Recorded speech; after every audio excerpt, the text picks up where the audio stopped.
E olha, gente, o governo publicou no Diário Oficial da União de hoje a medida provisória que estabelece o pagamento das 4 novas parcelas do auxílio emergencial, mas que também endurece as regras para o recebimento. O valor das 4 parcelas do auxílio emergencial residual será de R$ 300. Pelas novas regras, a declaração do Imposto de Renda 2020 será critério de exclusão para quem teve rendimentos superiores a R$ 28.559,70 em 2019 ou bens e direitos de valor superior a R$ 300 mil em 31 de dezembro de 2019. Quem mora no exterior ou presos em regime fechado também foram excluídos do pagamento. O calendário de pagamentos ainda não foi divulgado, mas de acordo com a MP, todos os valores serão pagos até o dia 30 de dezembro. Você, Constantino? Paulo, eu confesso até a minha ignorância em relação às regras anteriores, né? Ao ler a notícia sobre as mudanças, eu confesso que causou certa perplexidade saber que gente no estrangeiro, prisioneiro em regime fechado e gente com patrimônio acima de 300 mil em bens recebia esse auxílio, né? Então, eu acho que o governo agora está corrigindo o que já devia ter sido feito antes. A gente sabe que programas assistencialistas, ainda mais emergenciais, no meio de uma pandemia, né, são importantes para muita gente, para milhões de brasileiros que estão ali numa situação de, inclusive, aperto brabo e sem liquidez nenhuma.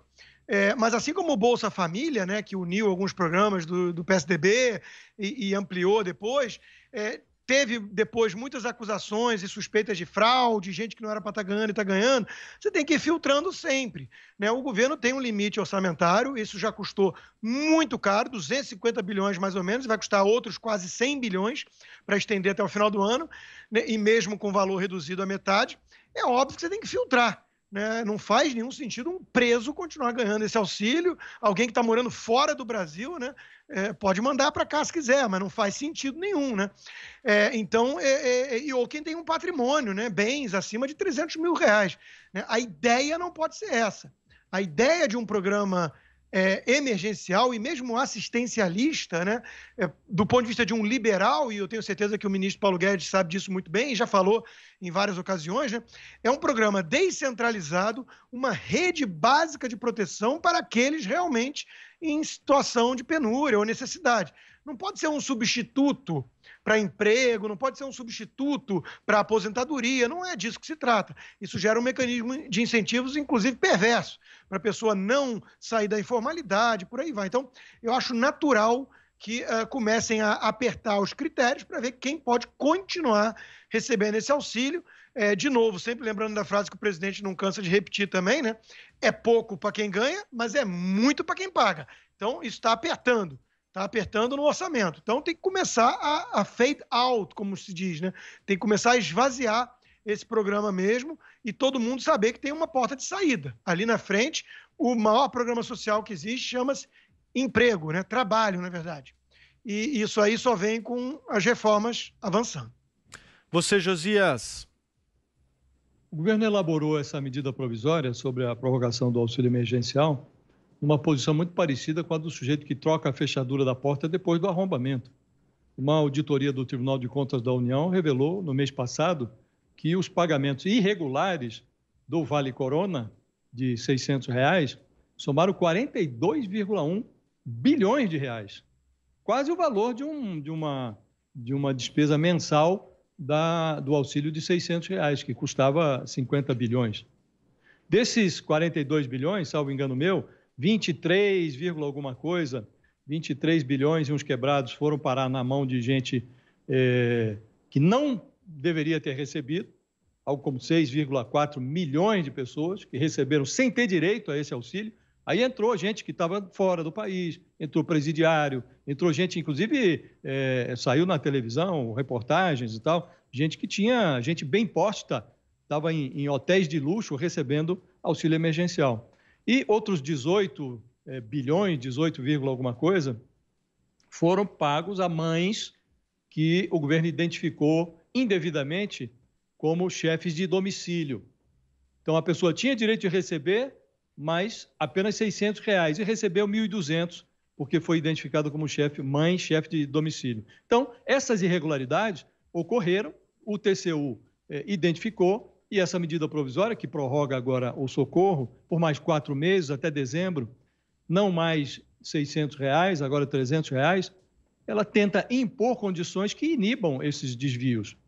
Então, definiu aí, o governo definiu, está fazendo por pressão do TCU algo que deixou de fazer por precaução quando pagou o benefício de R$ 600. E aí parece muito razoável que sejam excluídos do rol de beneficiários quem conseguiu arrumar emprego formal, que obteve aposentadoria ou seguro-desemprego. Os parâmetros de renda também parecem muito adequados. O sujeito recebe individualmente até meio salário mínimo, que dá um pouco mais de R$ 522, ou a renda familiar de até 3 salários mínimos, um pouco mais de 3 mil, recebe lá o auxílio. Impôs-se ali também um limite, nenhuma família poderá receber mais do que 2 cotas, parece também bastante razoável. Então,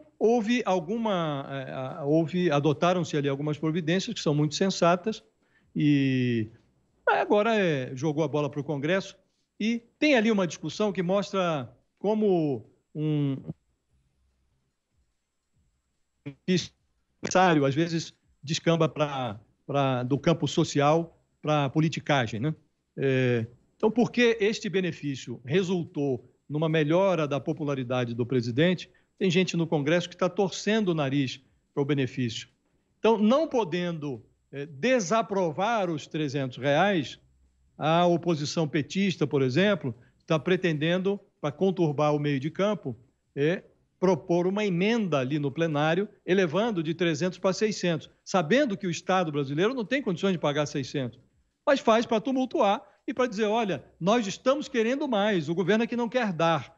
E o governo agora, aliado ao Centrão, porque lá atrás, quando o benefício era de R$ 200, o Centrão se uniu ao PT e adjacências para derrotar o governo.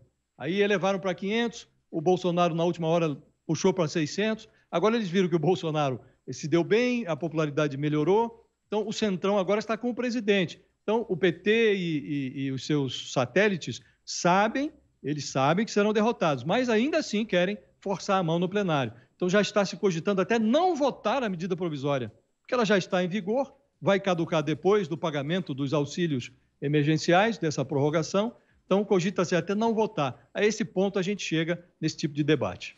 Thaís Oyama.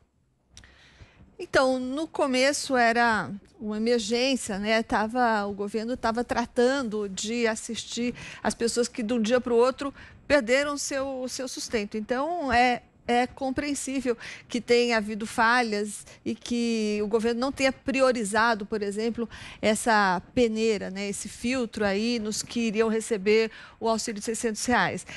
E até porque, se ele fizesse isso, poderia descambar para o mesmo caso daquele fracassado programa de ajuda às pequenas empresas, ajuda para o pagamento da folha salarial, né? Aquilo foi um fracasso, sobretudo porque o governo botou tanta exigência, tanta condição, que nenhuma empresa tinha condições de atender e o programa praticamente naufragou. Agora, dessa vez, como disse o Constantino, eles tiraram coisas óbvias. Eu também não sabia que eu queria saber de quem será a ideia de pagar para presos em regime fechado R$ 600. Por que um preso em regime fechado teria necessidade e o direito de receber R$ 600? Eu não sei, isso não tinha me ocorrido. E pessoas que conseguiram emprego, brasileiros residentes no exterior, tudo isso, ótimo que saiu. Agora, esperemos que o governo também tome medidas para conter essa sangria das fraudes o mais rápido possível. Eu tenho uns números, acho que são um pouco diferentes do Josias, mas o TCU identificou 8 milhões de pessoas que receberam indevidamente o auxílio.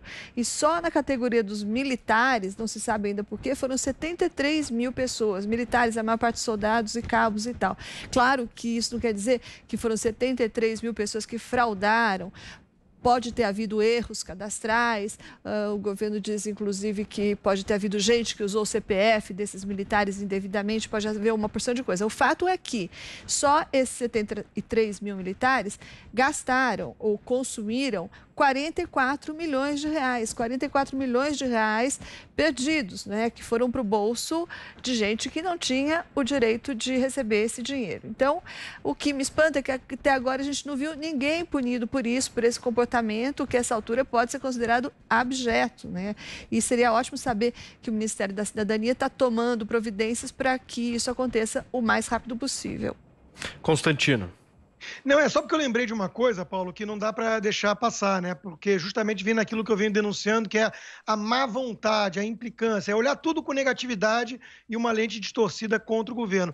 Eu quero lembrar que agora até mau caratismo de pessoas que fraudam passa a ser culpa do governo. Mas a época que isso foi aprovado, chegaram a subir uma hashtag, Freixo e companhia, né? Vários da esquerda, paga logo o Bolsonaro. Não sei se todo mundo lembra disso, mas era uma pressão de que o Bolsonaro estava postergando, sentando em cima, embromando, enquanto que tem 30 milhões de pessoas ou mais na informalidade e a equipe do ministro estava fazendo um esforço homérico para conseguir identificar essas pessoas e reduzir fraude. Então, olha como é que são as coisas. Na época, paga logo, é insensível. Agora é populista, o ganho de popularidade se deve só a isso, por isso que ele quer manter, e até a culpa dele é pessoas que vão lá de forma canalha e fraudam os recursos. Então, essa mudança de postura, que tem uma coerência, tem método, né? É sempre atacar o governo e o presidente. É isso que as pessoas percebem lá fora.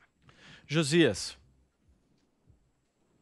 A Thaís falou dos dados do TCU. Aqueles dados que eu mencionei, eles constam de uma decisão, um acórdão que foi aprovado no plenário do TCU no dia 26 de agosto. Mas os dados são aqueles mesmos.